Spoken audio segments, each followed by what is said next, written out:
Hello friends, Lahore city ఈ పేరు వినగానే ఇదేదో గొప్ప నగరం అని అనుకుంటారు. నిజానికి ఇది ఒకప్పుడు గొప్ప నగరమే కానీ ప్రస్తుతం ఈ ప్రపంచంలోనే అత్యంత డర్టీయెస్ట్ సిటీగా ఈ లాహోర్ గురించి చెప్తుంటారు. ఇప్పుడు ఈ నగరం గురించి వింటుంటే ఒళ్ళు గగురు పుడుస్తుంది. ఎటు చూసినా చెత్త చెదారం, మలమూత్ర విసర్జన చేసే మనుషులతో ఇక్కడి రోడ్లన్నీ మురికి వాడలతో తలపిస్తూ ఉంటాయి. అక్కడి పోలీసుల ముందే నేరాలు జరుగుతుంటాయి కానీ వారు ఏమీ చేయలేరు.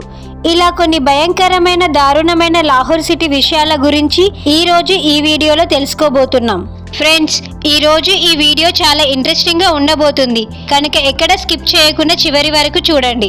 అలాగే మీ సపోర్ట్ గా నా ఈ వీడియోకి ఒక లైక్ చేయండి చాలు. ఫ్రెండ్స్, మన దాయాది దేశమైన పాకిస్తాన్ లో ఉన్న లాహోర్ యొక్క జనాభా 2023 నాటికి 1,70,00,000. ఈ లాహోర్ ప్రపంచంలోనే 27వ అతిపెద్ద నగరంగా చెప్పబడుతుంది. ఒక నగరంలో 1,70,00,000 జనాభా అంటే మామూలు విషయం కాదు. ఈ నగరం యొక్క మొత్తం విస్తీర్ణం 1772 స్క్వేర్ కిలోమీటర్లు మాత్రమే.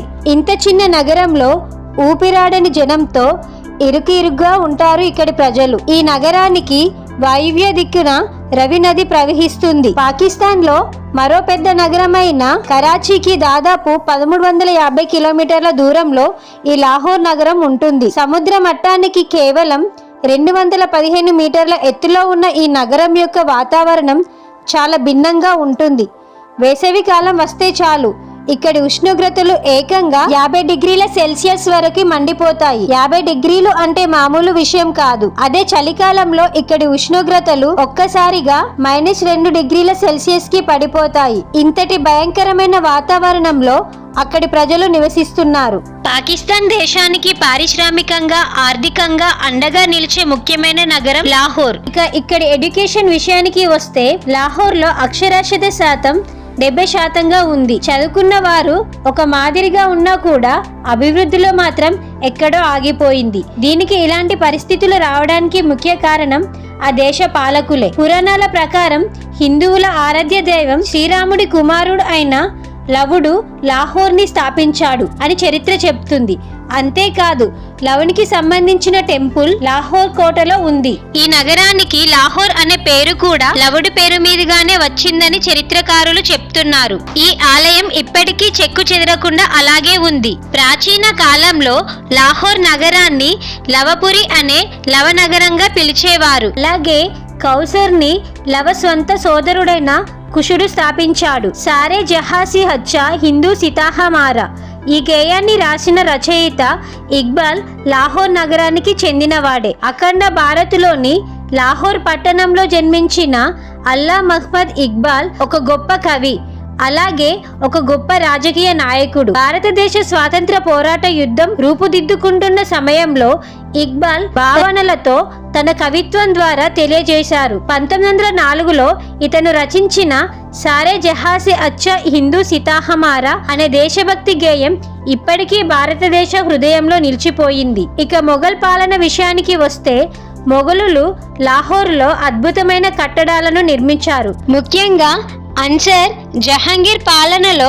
లాహోర్ మొఘలుల సామ్రాజ్యానికి రాజధానిగా ఉండేది. ఇక 1768 నుంచి 1849 వరకు లాహోర్ సిక్కుల పాలనలో రాజధానిగా ఉండేది. మహారాజా రంజిత్ సింగ్ లాహోర్ని తన సామ్రాజ్యానికి రాజధానిగా చేశాడు. ఆ తర్వాత అంటే 1849లో బ్రిటిష్ వారు లాహోర్ని తమ ఆధీనంలోకి తీసుకున్నారు. ఆ కాలంలో లాహోర్లో చాలా మార్పులు వచ్చాయి.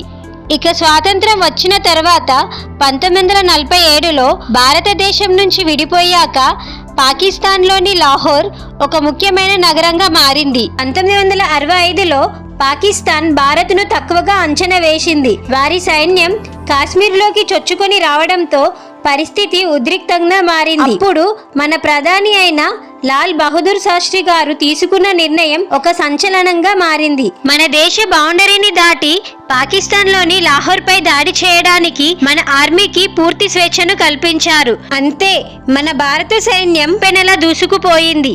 శత్రు సైన్యం గుండెల్లో వణుకు పుట్టిస్తూ లాహోర్ వరకు వెళ్ళింది.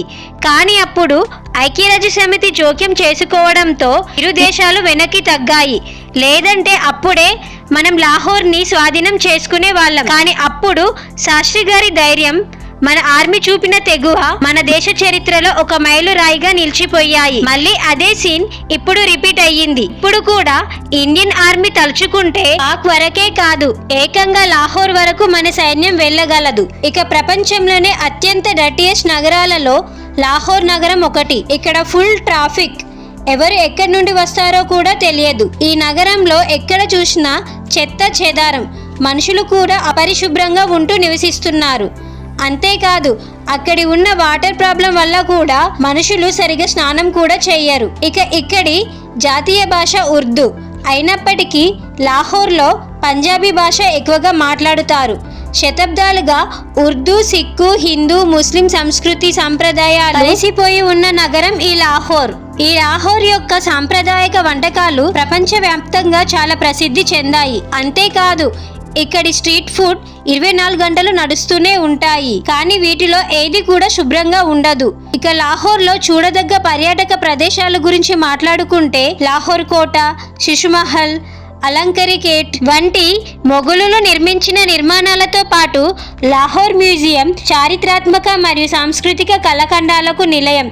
అలాగే ఇక్కడి అనార్కలి బజార్ దక్షిణ ఆసియాలోనే పురాతనమైన మార్కెట్లలో ఇది కూడా ఒకటి. ఇక్కడ దొరకని వస్తువు అంటూ ఏమీ కూడా ఉండదు. ఇది ఫ్రెండ్స్ ద డర్టీయెస్ట్ సిటీగా పిలువబడే లాహోర్ యొక్క కొన్ని ఇంట్రెస్టింగ్ విషయాలు. ఈ వీడియో కనుక మీకు నచ్చినట్లయితే నా ఈ వీడియోని లైక్ చేసి మీ సపోర్ట్ గా నా ఈ ఛానల్ ని సబ్స్క్రైబ్ చేయండి. Thank you friends, thank you for watching.